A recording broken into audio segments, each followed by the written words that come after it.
Before we begin today's episode, a quick note for listeners of LEPHT HAND. You can now access Emma Stamm's course, Acid Communism, A World That Could Be Free, along with a few others in our growing course archive at the Acid Horizon Research Commons.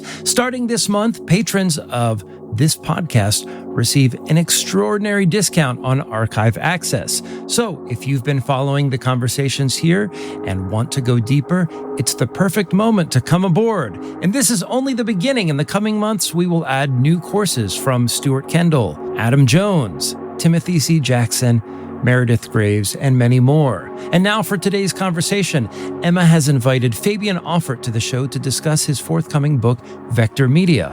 Offert's work explores the epistemology, aesthetics, and politics of machine learning, from machine vision and AI images to the strange new abstractions that emerge in vector space.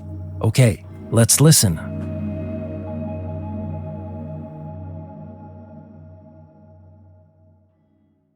Hello and welcome to LEPHT HAND. I'm Emma Stamm, and today, Sereptie and I are joined by Fabian Offert.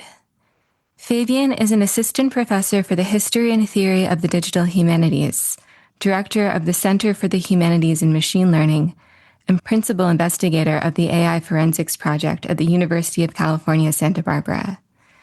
His research explores the epistemology, aesthetics, and politics of AI.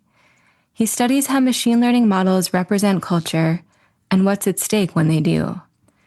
Fabian also has a new book coming out, co-authored with Leonardo Impet.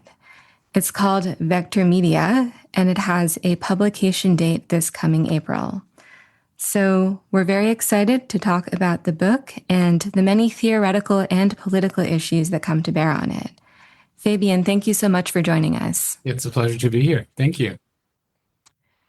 So before we get to discussing the book, I wonder if you could give our listeners a general introduction to your approach to AI, which is very interdisciplinary, and maybe position yourself relative to other critical and theoretical AI discourses today.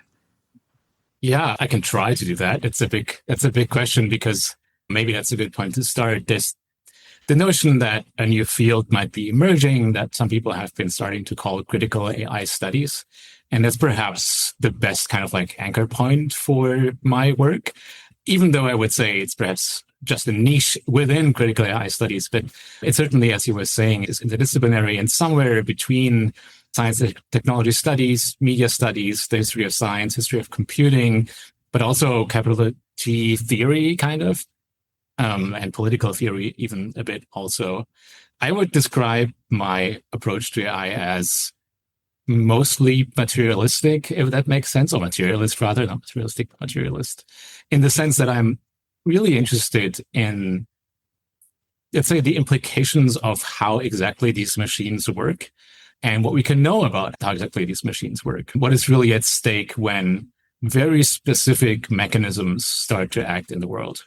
Yeah, I'm especially intrigued by the call in the book and in some of your more recent work for a more rigorous and maybe slightly more technical approach to AI criticism than what has dominated so far.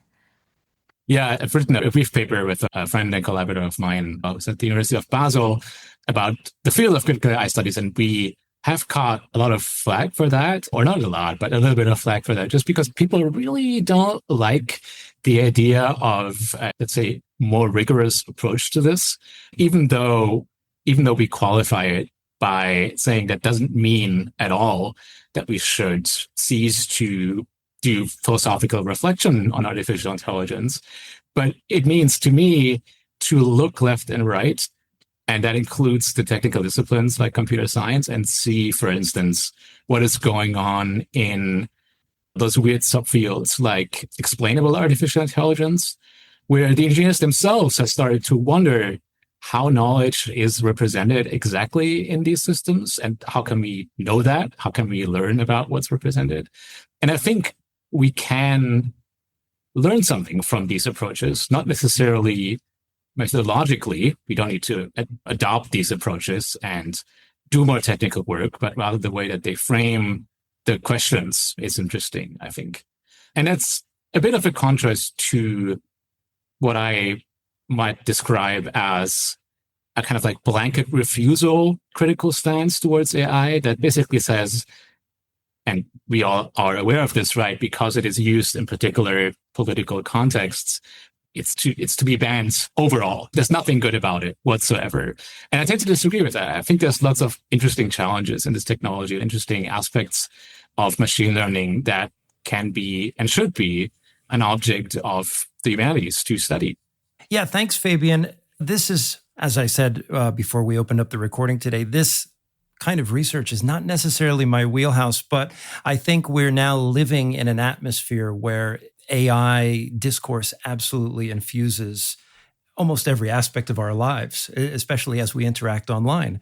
One of the things that the introduction of the book by, is it Johanna Drucker? Johanna Drucker, yeah, colleague at UCLA. I was actually very taken by the idea that our understanding of the perceptual apparatus, our visual perceptual apparatus, may have infused our understanding of technicity, technology, generally speaking, and has brought to it some assumptions about how vision in AI actually works.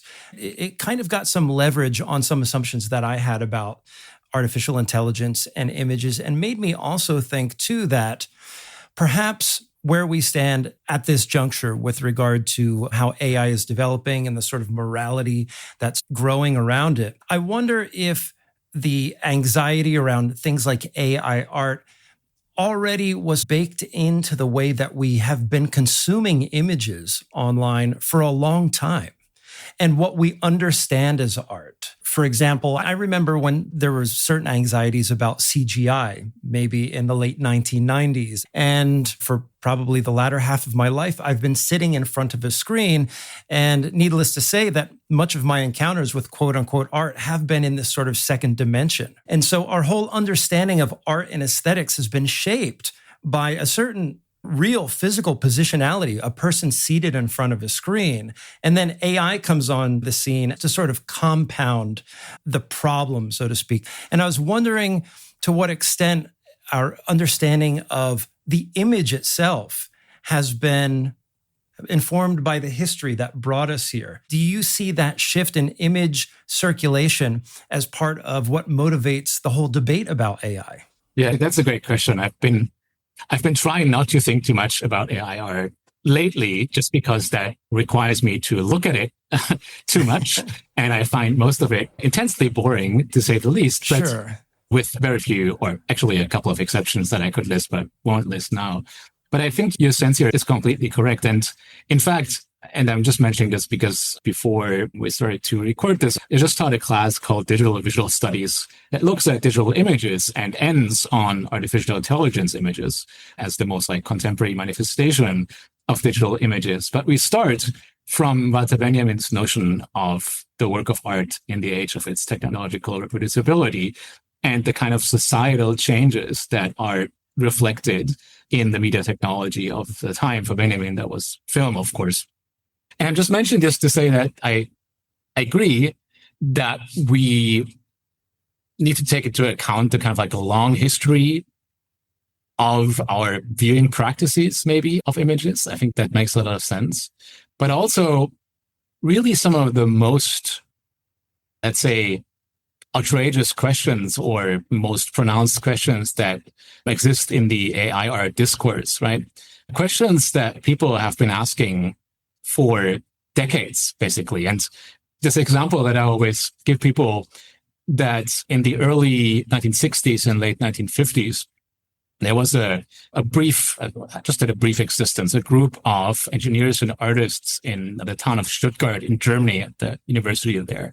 And that was the kind of a birthplace of a particular style of computer art. They had a giant mainframe system there, and they started from trying to just write basically software for that system to make it work. And in the process, they discovered if we write some interesting code, you can use these pen plotters to then produce works. Anyway, out of there came a whole kind of like body of work of early computer graphics. And when you read the journalistic pieces, but also the academic pieces that talk about this art, right? The exact same questions that people now ask in front of AI art or about AI art have been asked in the 1950s and 60s about that art as well. Can a computer make art? Can a computer be creative? What does it mean if you can just repeat the program and then produce the same work again? And so the same anxieties that exist when people talk about AI art today have existed for at least 70 to 80 years. And I think that has to do with a kind of like fundamental quality of machine images that has not changed that much. This last thing I want to say here, which is, it's so funny to me that so many quote unquote AI artists produce square JPEGs, right? It's literally an image file. There's no material quality whatsoever to the work, which is where most of the kind of like artistic intervention often lies, right? It is intervening in the material world somehow, producing an artifact. And that falls flat with so much of AI art, which is why it has such a hard time.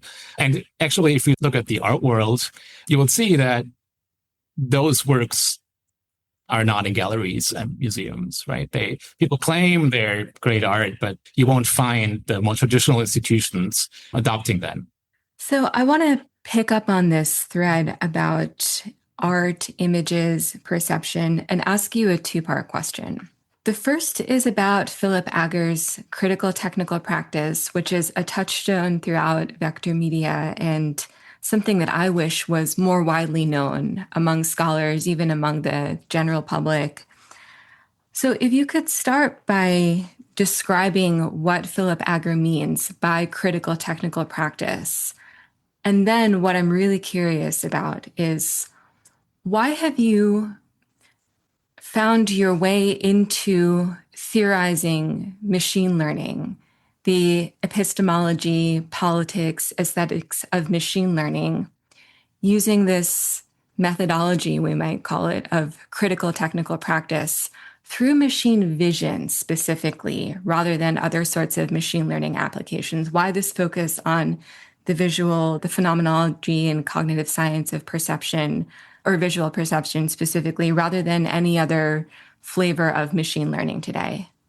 Yeah, that's great. I'd just love to talk about Agger's work because I completely agree it should be more widely known. And thankfully, there's a bit of a renaissance of his writing. So just really briefly, Phil Agger was a computer scientist who worked at UCLA for quite a long time, and then basically at some point just withdrew from academia, stopped writing, and actually the works, or many of his works, are not even published properly. They exist as like blog posts that have been preserved on his UCLA website.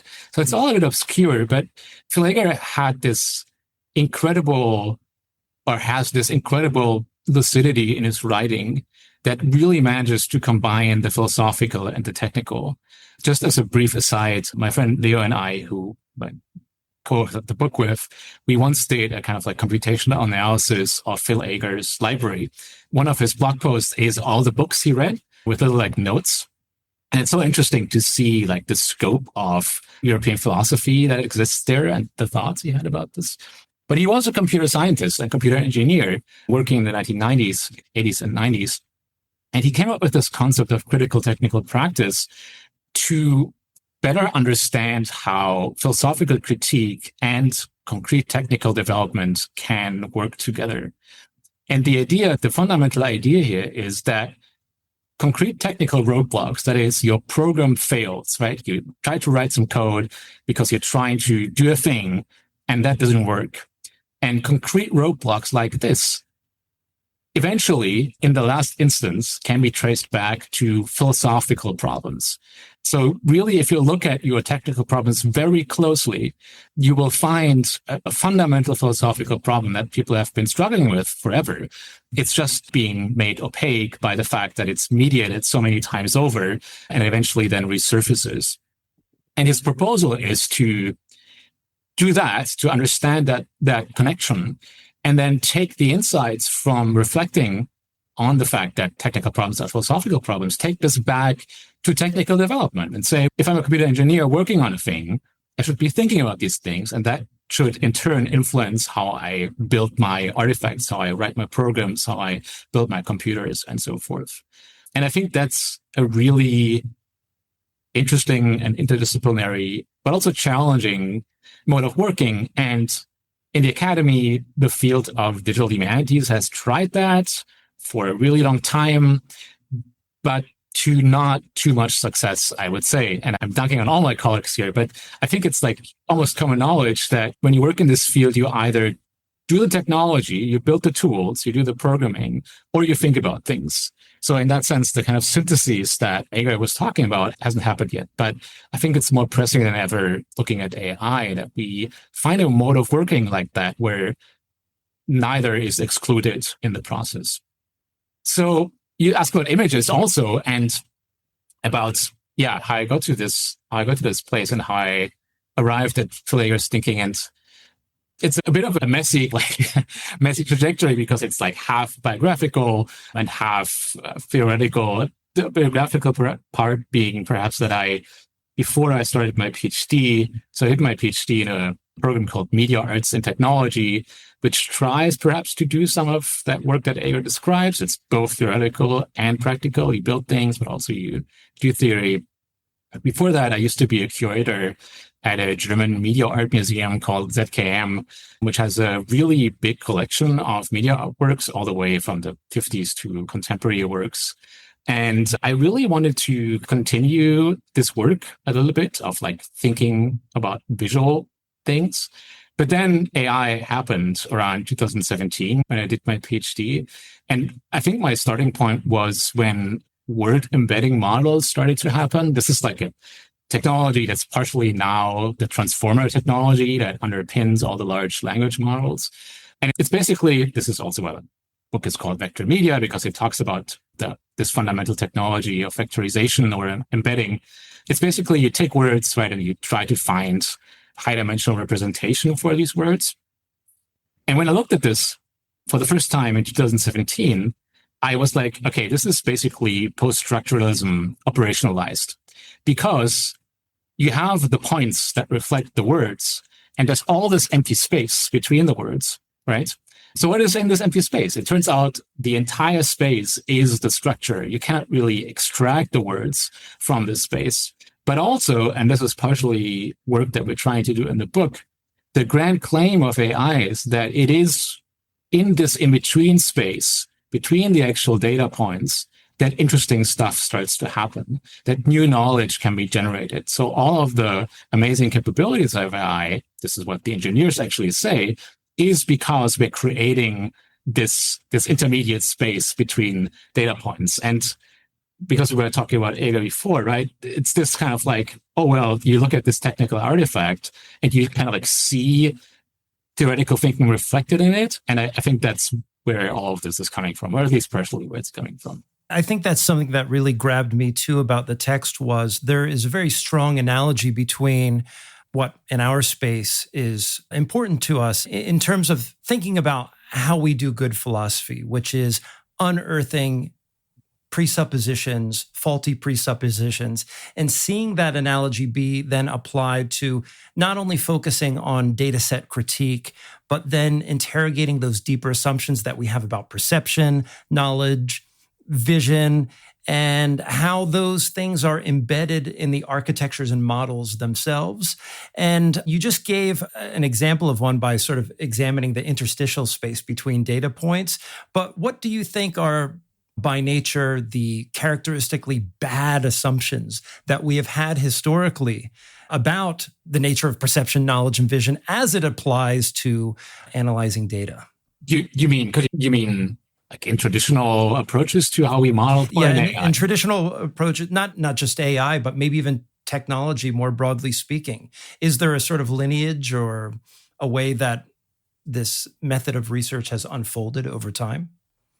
Yeah, I mean, perhaps one concrete example, again from the book, and it's just been on my mind recently, as you can imagine, but we look at the history of vision, or the history of theorizing vision, and the history of compression as an entangled history.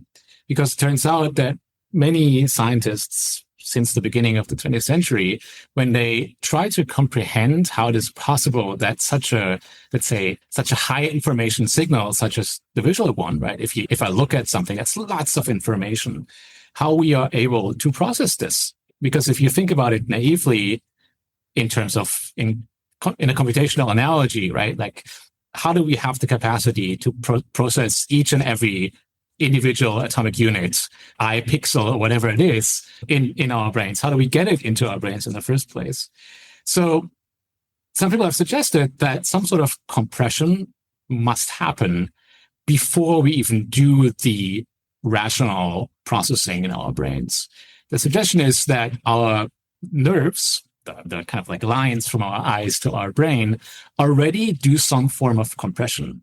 And that's really interesting, because one argument we try to make in the book is that compression has informed artificial intelligence also in an outsized way, right? It really has a huge influence on what we think about when we think about artificial intelligence. And what we argue is that many people have thought about artificial intelligence along the lines of compression. Most famously, Ted Chiang had this great New Yorker piece when ChatGPT came out, where he compared ChatGPT to basically a bad photocopier, like a bad JPEG of the World Wide Web. Because we all made this experience that if you talk to a chatbot or you look at the outputs of an image generator, it seems like a literally compressed vision of the world. What we try to argue is that it's a different kind of compression than the forms of compression that we had before. It's not meant to reduce the size of things, but it's meant to keep the meaning, right? Keep the more semantically salient dimensions of the signal that you're processing. Yeah, that only half answers your question, I think, but there's this entanglement that's really interesting to me of compression with vision and with artificial intelligence. I think that's where we can kind of draw a line through the long history of people thinking about the nature of cognition to artificial intelligence. In a sense, it's also a bit going away, right, from this AI model brain analogy that's so prevalent that people think we're just building artificial brains.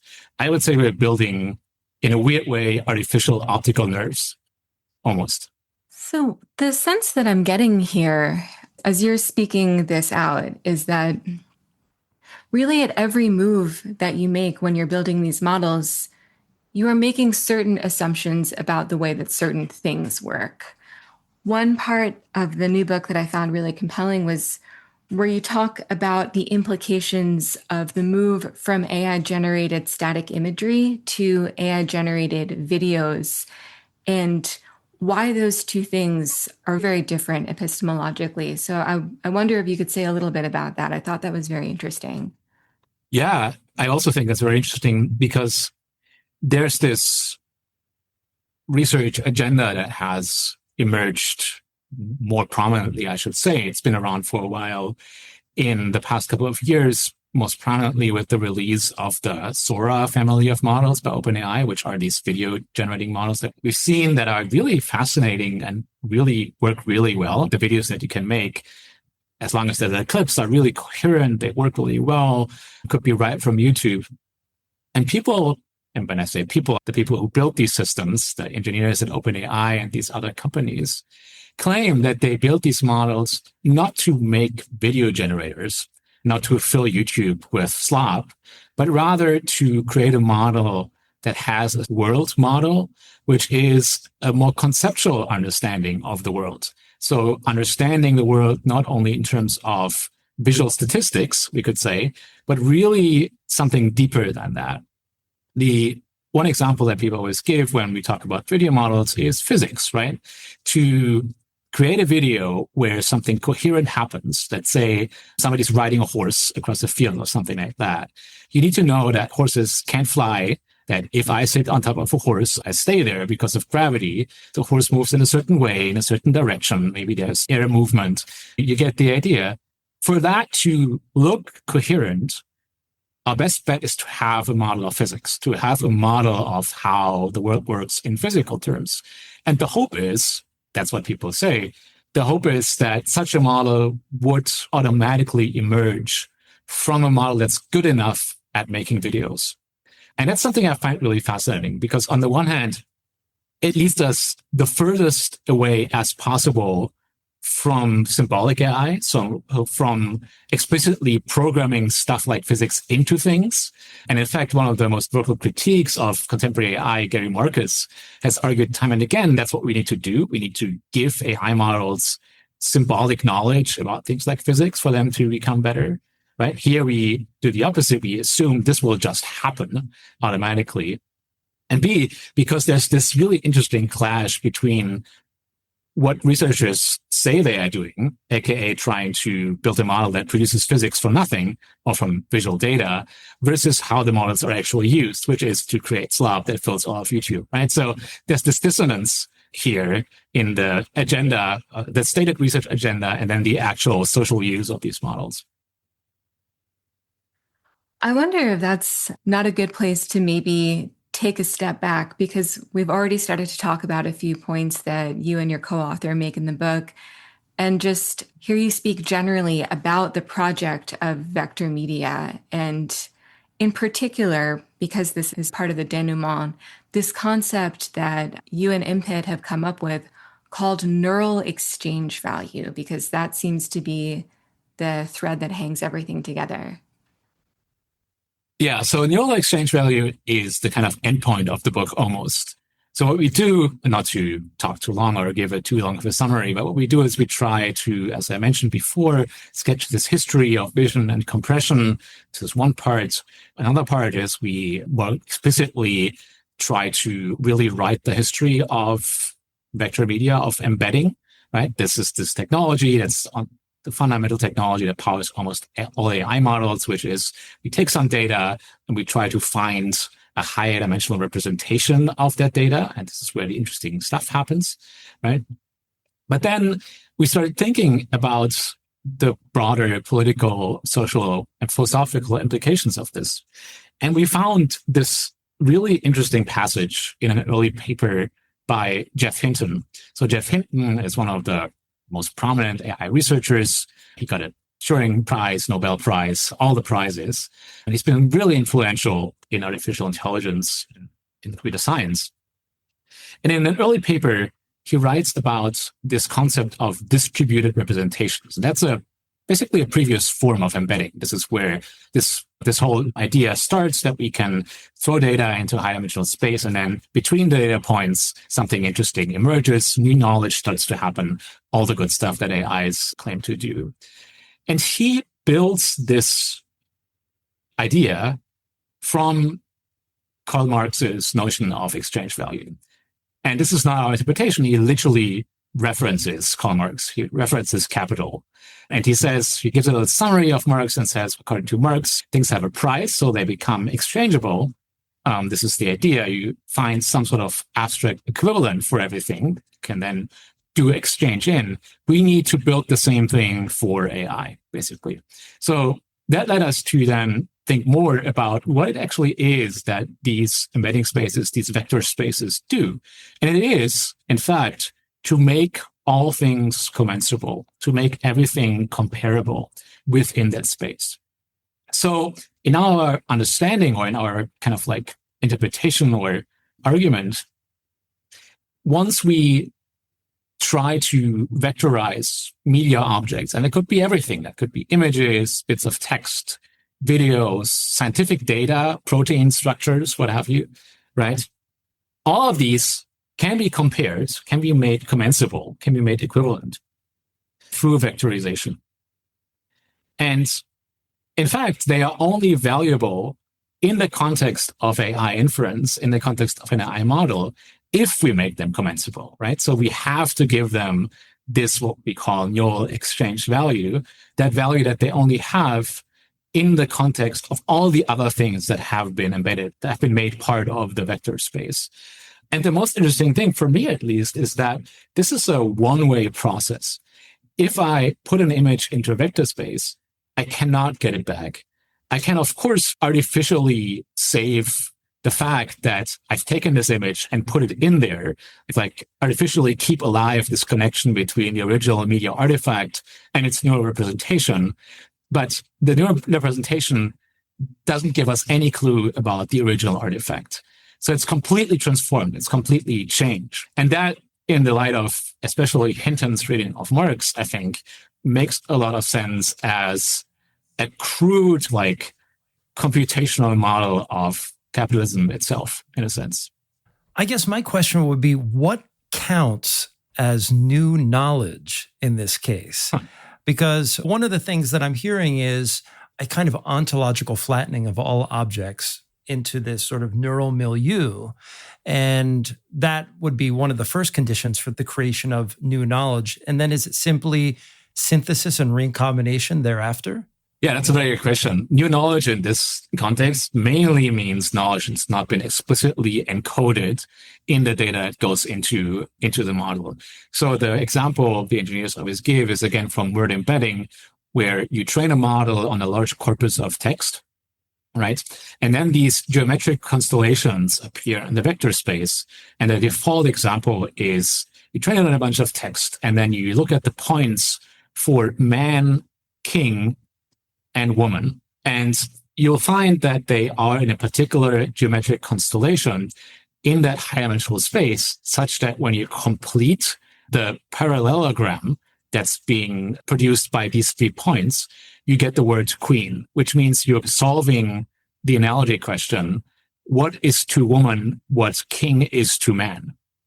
So this is what the engineers mean by new knowledge. This kind of semantic relationship has not been encoded. It's been latent in the text, but we never told the model, right, that this is how this works. This is how gender works in this particular context.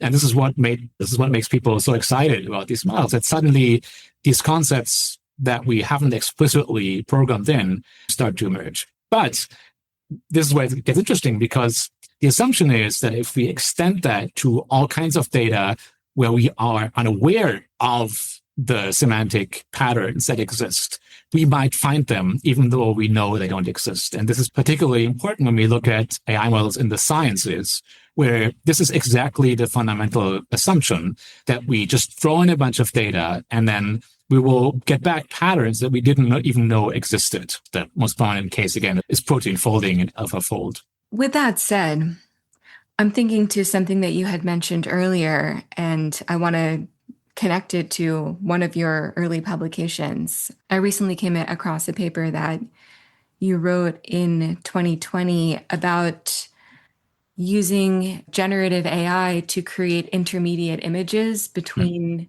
paintings that were included in the corpora for training image models, and that you had actually trained a generative adversarial network to do the research in this paper to create these images that, I'm going to try to reproduce this, but I might be missing something. So the idea was that if you have a corpus of images, one of the examples that you use is adoration scenes, where it's the Mary, Mother of Christ, adoring Christ as a child.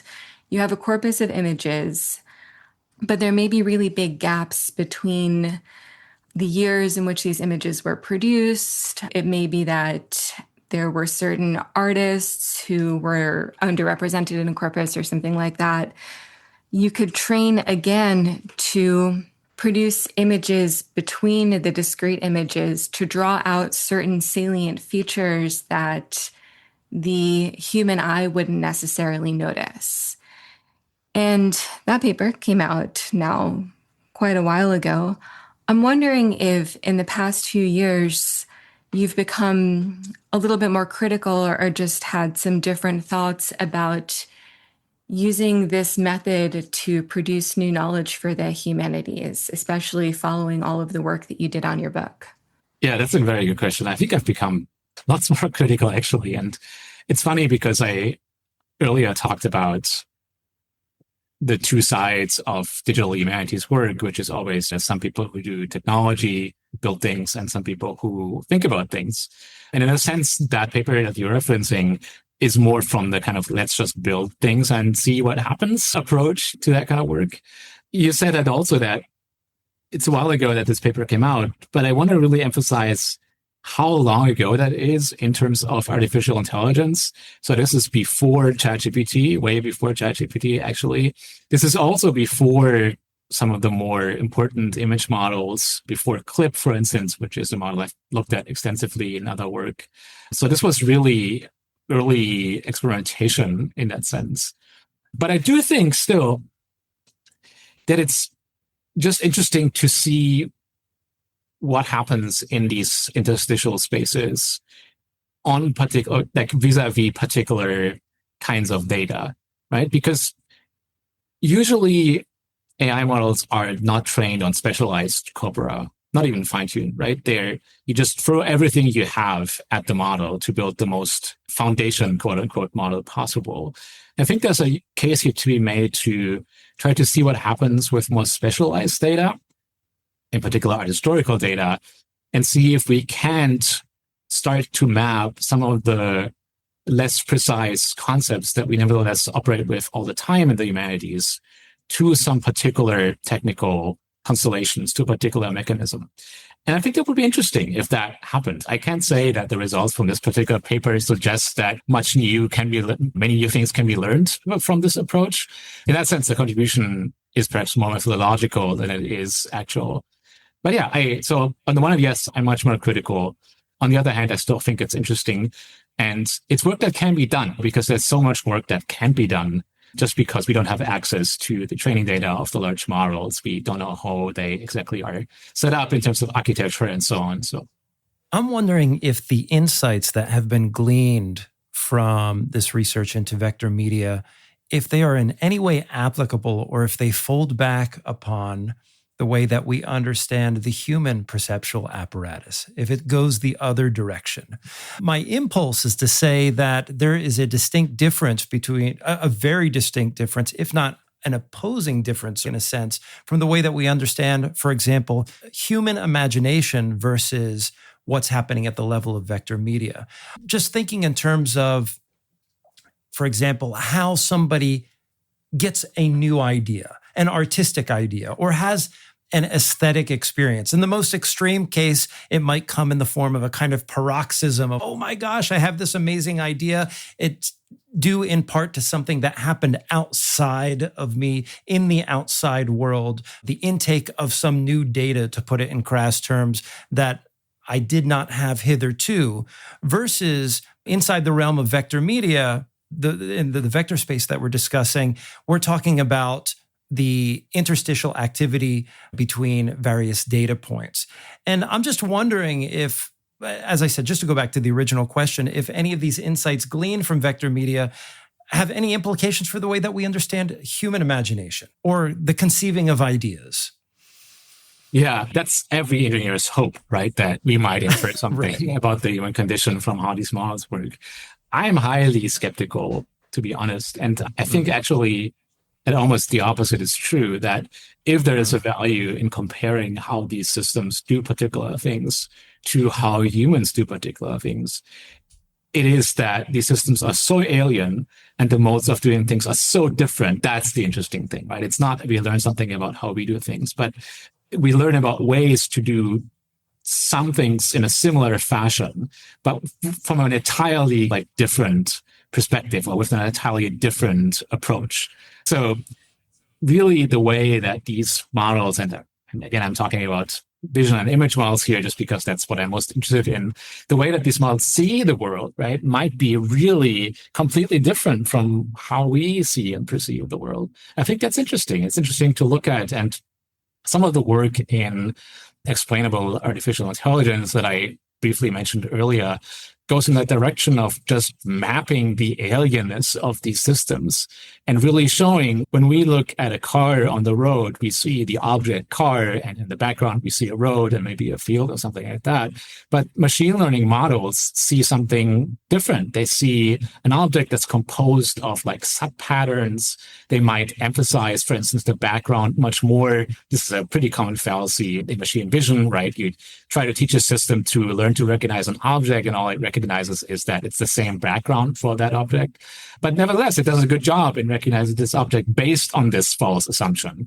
So I think just mapping out the alienness of this is really interesting. And it's also philosophical work, right? I'm I'm thinking of things like alien phenomenology or the fundamental illegibility of subjective experience to other people, Thomas Nagel's bad, and so on. I think there's lots of things to be said here about how that might be informative versus learning about us when we look at these models.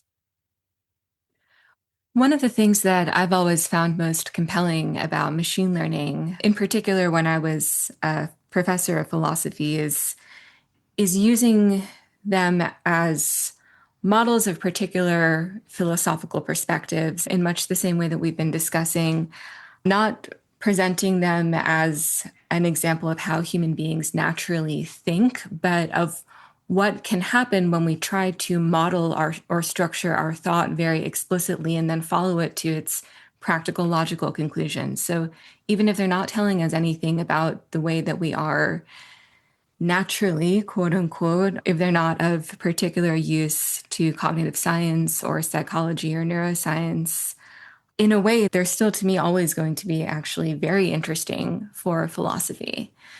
On that note, I wonder if we could get a little bit meta for a second, because this is a theory and philosophy podcast. And I can imagine, let's say somebody might hear this conversation playing on a set of speakers in the background somewhere. So they're not really tuning in, but maybe catching a few sentences here and there. They might get the impression this is purely in a technical register. This is a very techie AI machine learning conversation. And if they're coming from the philosophy side of things, maybe they're sick of hearing about AI. They would think this is sort of outside my wheelhouse. And so the meta reflective question that I want to ask is, have you faced roadblocks or challenges in making your project legible to people from different disciplines? Do you sometimes feel like a double agent? And how have you managed to actually forge a path through that? Because there are at least a couple of other people that I know who are trying to do this, and it's not necessarily easy. Yeah, that's a very good way of framing it. I think I've always felt like a double agent for many reasons, also psychological reasons. But you're right to point out that it's really difficult because, and especially in the humanities, right? Because, and I know humanities is not a very useful term because it goes everything in the kitchen sink. But if we assume for a second here that there's some coherence to all humanities fields, because there might be. One major problem that I face, and that also many of my friends and collaborators have faced, is that the call for a new way of thinking about machine learning, or defining a new terminology to think about machine learning, often for many people sounds like, let's abolish existing theory, let's abolish existing ideas, let's forget everything that we've learned in the past 250 years about how humans think and behave, and let's start from scratch. And that's really counterproductive, because I would actually argue the opposite. There's lots and lots of theoretical positions that are still incredibly useful. But at the same time, perhaps it's still necessary to find new concepts, to find new notions and terms, to just be better equipped to talk about these things. And I don't think it means subjugating ourselves to the engineers if we, for instance, look at some of the terms that are being used there and try to reclaim them for critique, for humanities work. And if they say neuron, or if they say concept, or if they say any of these things, just take this, examine it, and really try to make it our own and relate it to existing humanistic work. But it's been difficult because, and especially we talked about this at the beginning a little bit, right?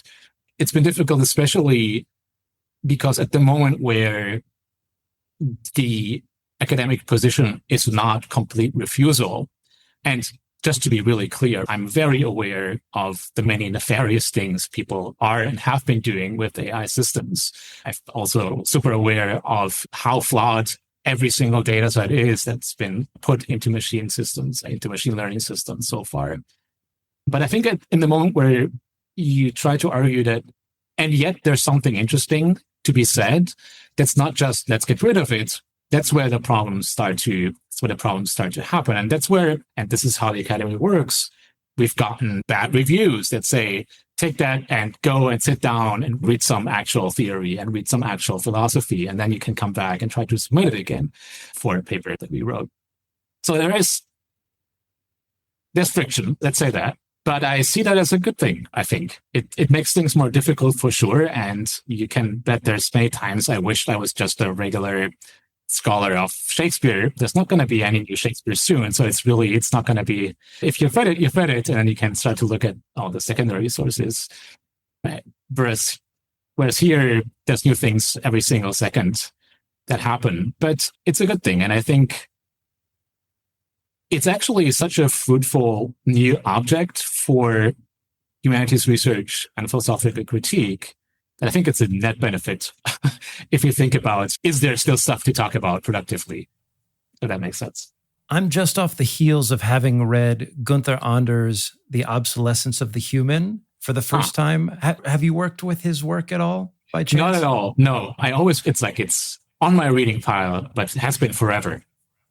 I highly recommend you advance it to the next 3 books that you're going to read. One of the things that it really has made me ruminate about over the past 2 weeks or so is his concept of Promethean shame, which in a nutshell is we've built this massive edifice of technology as human beings, and we've come to feel a sense of shame and inadequacy in the face of it, due largely in part to the fact that it's created a certain standard of measure that machines can achieve or live up to in a certain sense, but the question remains whether any given human can make the same mark as any given machine for any particular task. And I think some of the reaction to AI and developing technologies, LLMs and what have you online, I think engenders some of what Anders is talking about, the prospect of, whether it be true or false, the notion that we might become obsolete in the face of a machine, whether you are an academic, somebody in the humanities, a philosopher, what have you. And it leads me to the question, on the basis of the topic that we're discussing here today, when it comes to research on something like vector media, do you think, for example, that the illegibility or the lack of intelligibility of certain data or inputs in a given system could be made clear by processes immanent or internal to its existing logic? Which is to say, the way that I'm trying to articulate it is that, is there evidence of machines doing anything analogous to something like self-criticism of their own frameworks?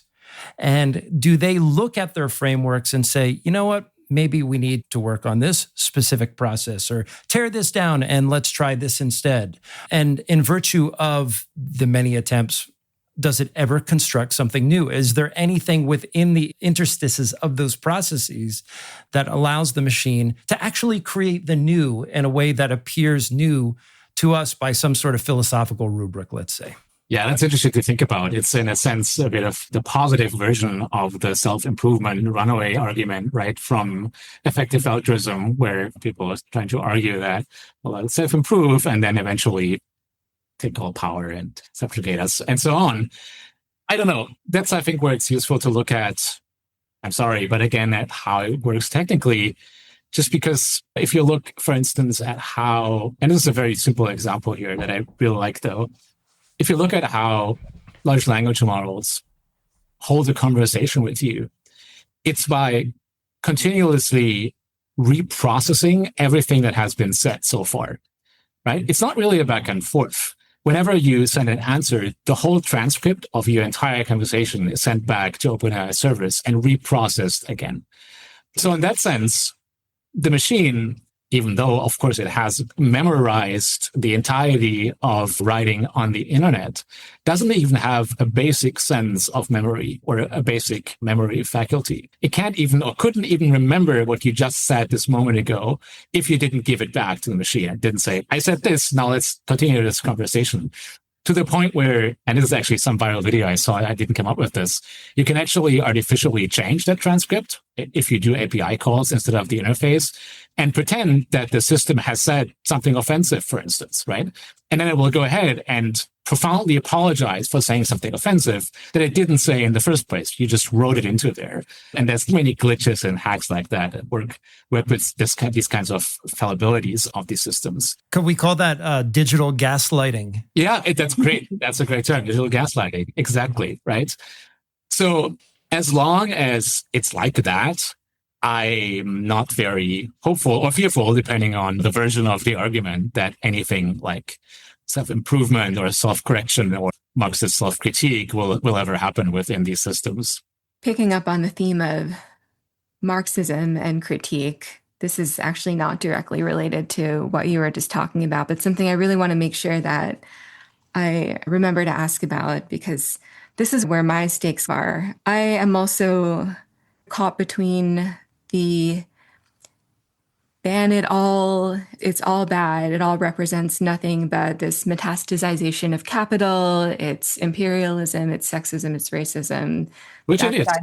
Oh, yes, 100%. I'm always sort of on the back foot explaining that if I write something that seems a bit technical or seems maybe slightly charmed by these models, always also saying that I'm fully aware of just how evil everything is, as you were just saying. And something that people always like to talk about is the threats posed by AI, and in particular these days, large language models, to the workforce and the disenfranchisement of working people today. So the jury is out, I think, empirically regarding whether it's actually had a net negative effect on labor in the United States, where a lot of these models are being exported from all over the world. It's not clear if this narrative about a general disenfranchisement is true. However, what is quite interesting about the research that is in Vector Media and some of your other publications is that you are pointing to this, in a sense, hyper-financialization of, I'm trying to think of a good word for this, because once something is in vector space, it's like everything. There's a totality in this space. So it's hyper-financialization writ large through the very existence of vector space and neural exchange value. So there's another sense in which this is going to be very alarming to those of a left-leaning ilk. Are you particularly concerned about that side of things? Like, what we talk about this in an epistemic register, but there's also maybe a practical dimension to this exaggeration of capitalism in vector media.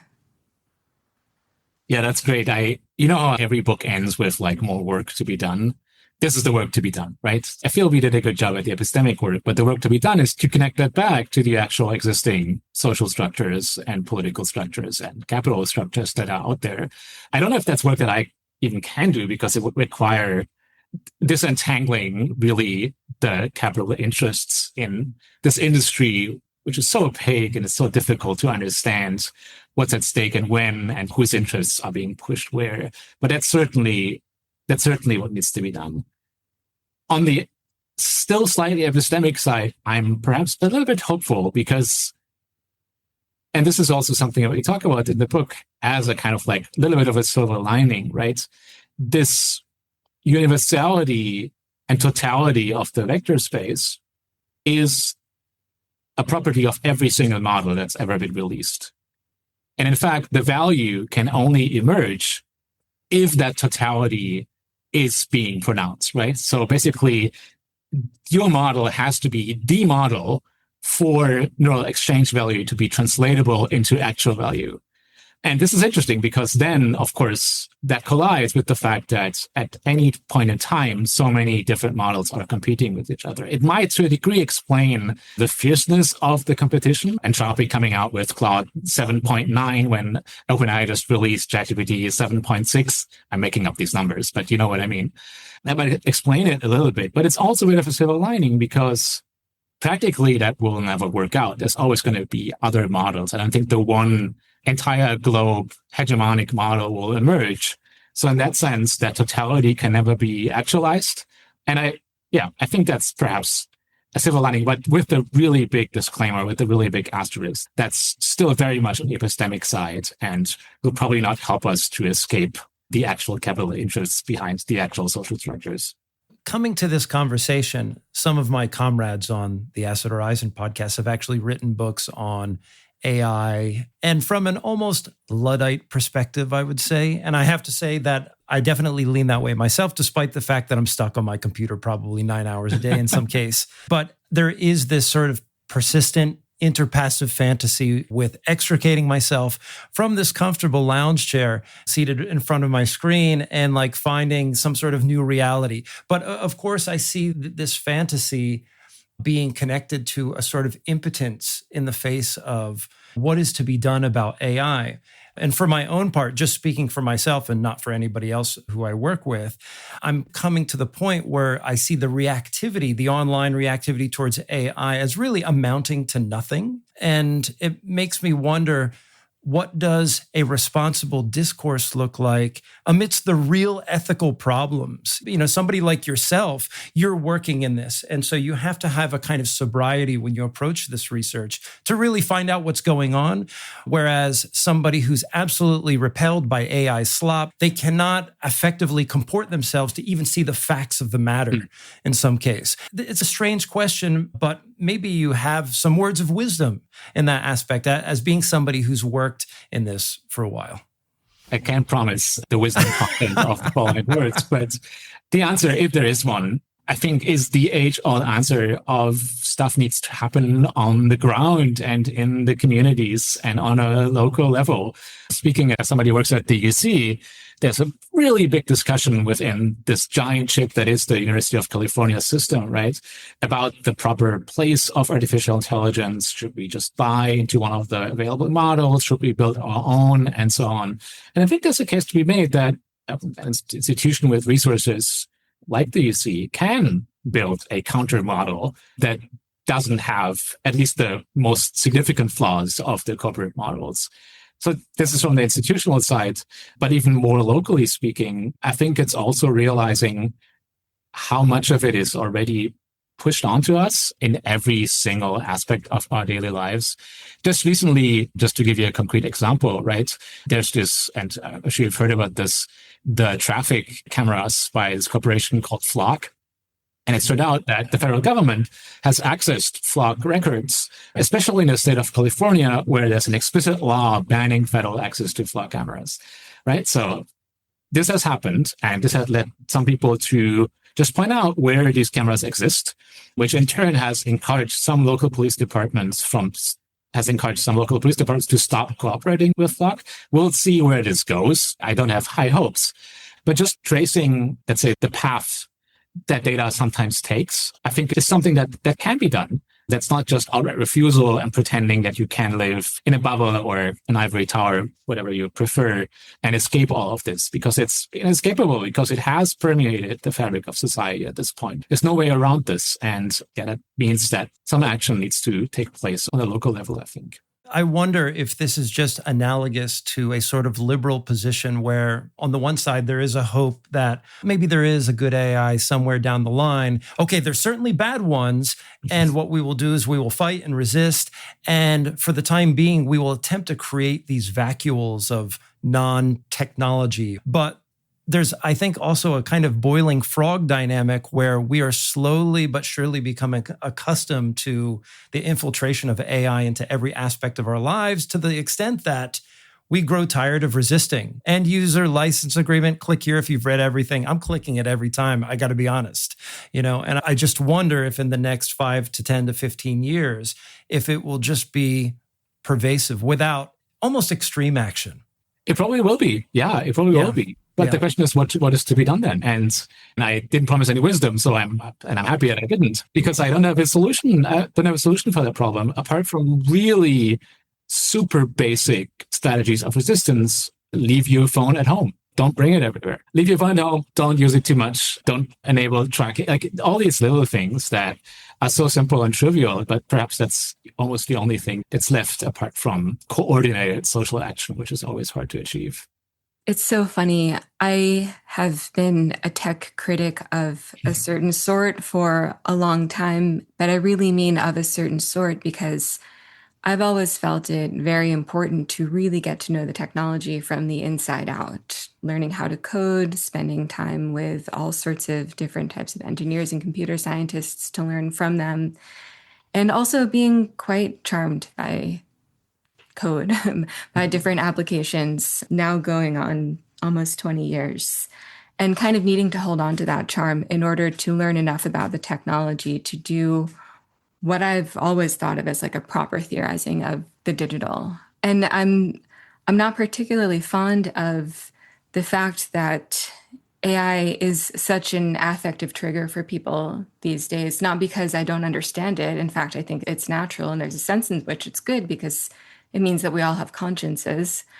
But for some people, it's this source of great wonder and fascination. They've got almost a spiritual connection to it.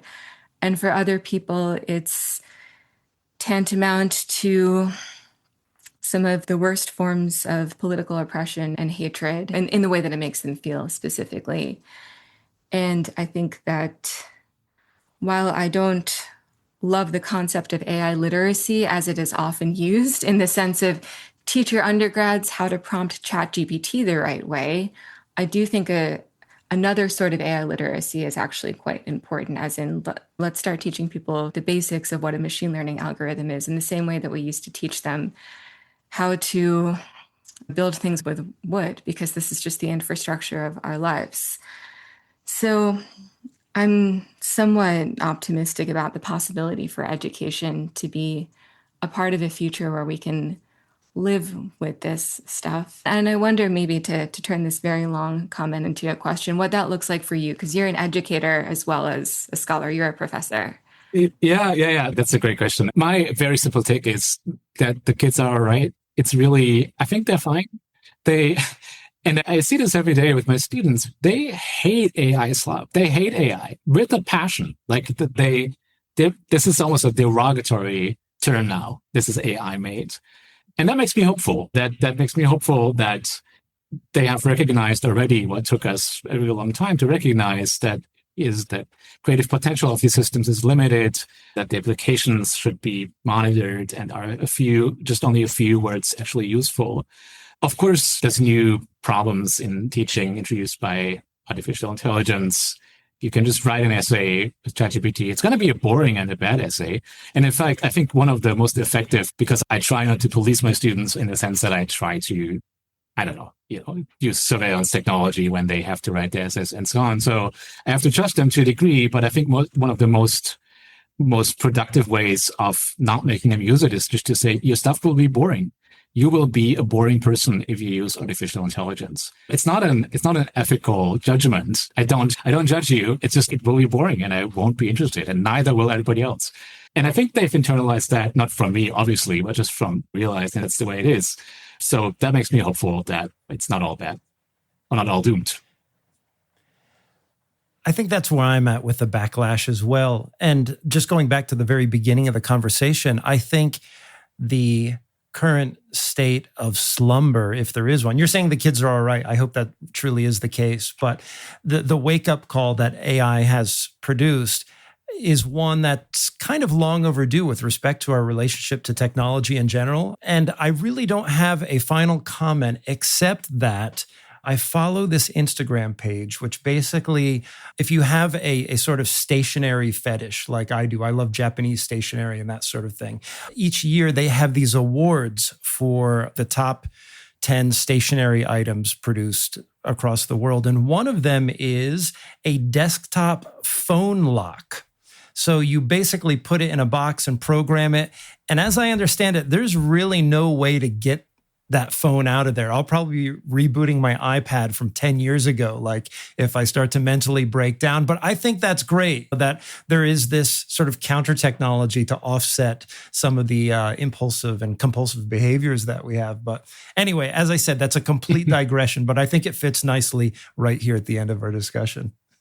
If you could only put all the AI into a phone lock, then exactly.